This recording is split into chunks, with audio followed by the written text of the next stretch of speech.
صباح الخير بنات، كيف حالكم؟ إن شاء الله تكونوا بخير وبصحة وعافية. رجعت لكم في فيديو جديد. في هذا الفيديو أول إشي حبيت إني أطعمي بناتي من أكلة الطفولة بالنسبة إلي، واللي هي كانت ماما دايما تعمل لنا إياه. وأكيد يعني الناس اللي بالأردن عارفين هاي الأكلة، اللي هي كعك جواد مع حليب ساخن نغطه فيه يعني. فلما اجى اخوي الله يرضى عليه طلبت منه انه يجيب لي كعك جوات، فراح جايب لي كل هذا ما شاء الله. هاد كان مليان للباب، بس انا يعني صراحة والعيلة اكلنا. فحسيت اني لازم اطعم البنات من هاي الاكلة. احكوا لي انتوا ايش اكتر نكهة بتحبوها؟ انا بحب هذا اللي في اليانسون. وكمان كنت ناسي طعم هذا كتير زاكي بالزعتر.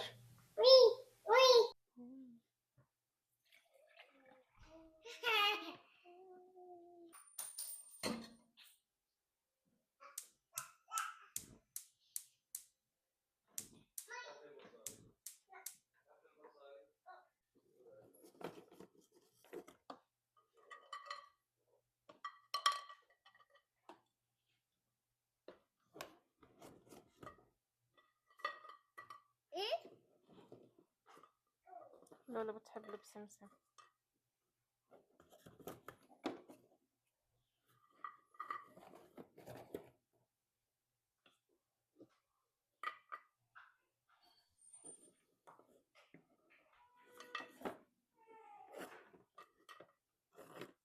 خلاص كفي ماما. يكفي يكفي. يلا مسكر. سكري يلا شاطر. شوفوا لولو كيف تساعد ماما. صورة.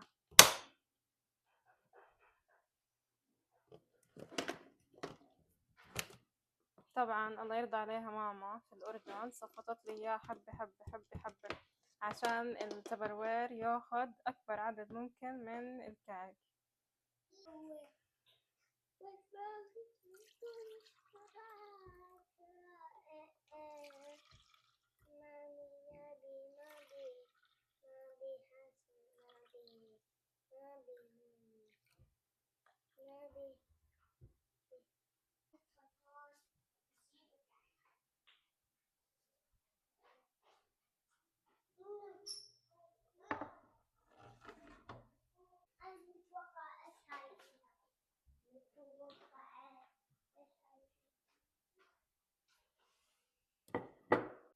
هاي ممكن عليها شيء.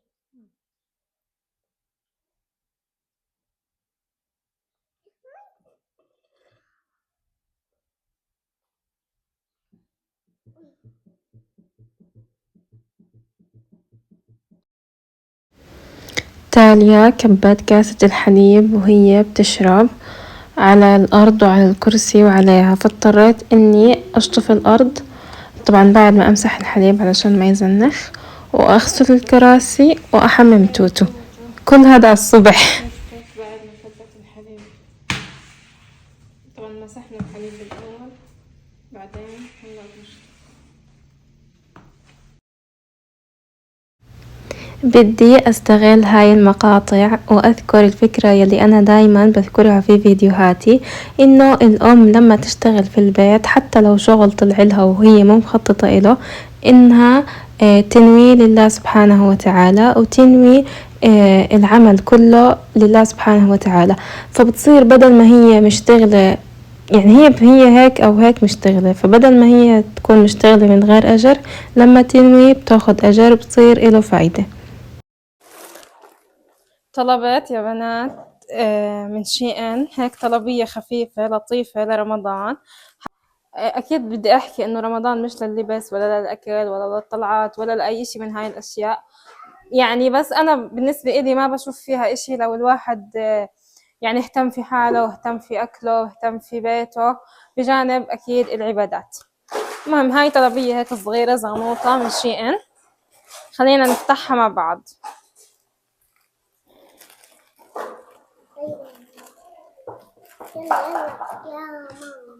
أول إشي طلبت هذه جلابية فستان اشي هيك رمضاني. شوفوا الديتيلز شو حلوة ومبطنة. شو حلو صح والله. حلو صح.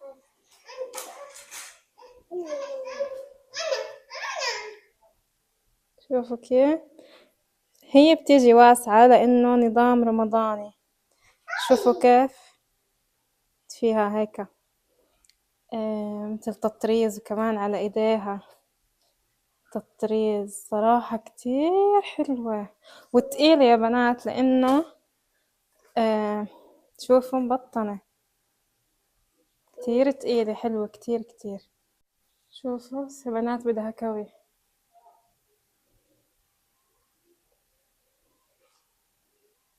فنانة بطلة صراحة. طلبت كمان فراشي أسنان للبنات هيك عدد.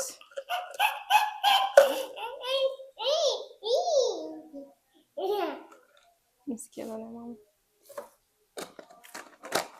أنا بحس لأنه الصغار بضلهم ياكلوا فراشي الأسنان فأحسن إشي إنك تجيبي كمية وتضلك أنت محتفظة فيهم. طلبت هدول بنحطه على الشعر إلي أو للبنات يعني رمضان.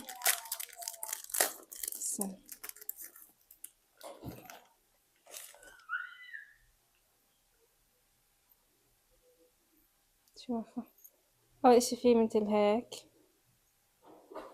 وفيه مثل هيك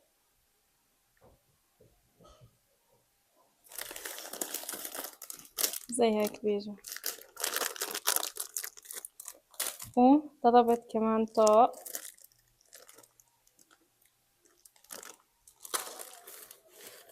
طلبت ستاند للتصوير هيك بيجي شكله. إنه ستاندي أنا اللي عندي كبير فمرات أنا ما بحتاج يعني ستاند بهذا الكبر. ما بحتاج ستاند بهذا الكبر فإيش جبت هذا صغير. والله صغير. يلا افتح الصغير. افتح لك اياه. نعم خلاص فتحته. منزل بوجع ايديك. شوفوا بده تركيب خليني أركبه وأرجع لكم. شوفوا هيا كتير تركيبه سهل ما باخد وقت. طلبت كمان كشاف صغير لهذا الستاند لأنه الستاند اللي عندي معه كشاف بس برضو كبير يعني مرات أنا ما بحتاج كل هاي الإضاءة.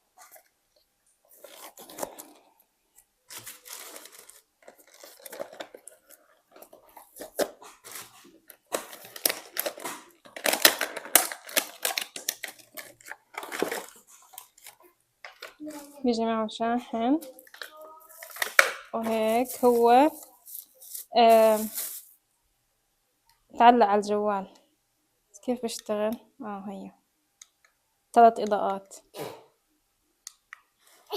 شوفي مستويات مختلفة و3 ألوان من الإضاءة. صراحة جود حبيته. شوفوا هيك الجلابية مع الإضاءة.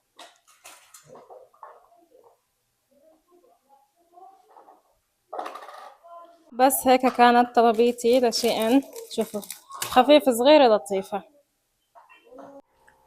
ما أجمل النهار.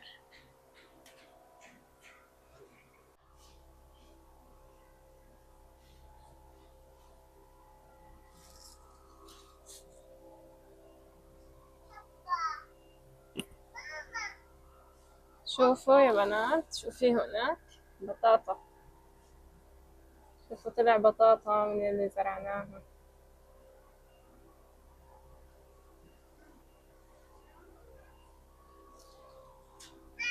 هاي ريحانتنا وهاي كمان ايش فلفل. وهاي ريحانة وما شاء الله هذه الريحانة كبرت لما جبناها كانت شتة صغيرة. هاي تومة. هذه تومة.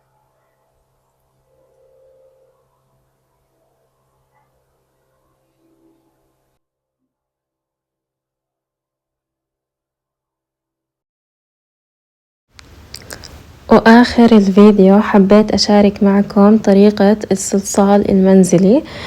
أول إشي حطيت كوب طحين، نص كوب ملح، معلقة كبيرة من ملح الليمون، وأي ملون طعام عندكم. أنا استخدمت بديل الزعفران، بتقدروا تستخدموا معلقة كبيرة من الكركم.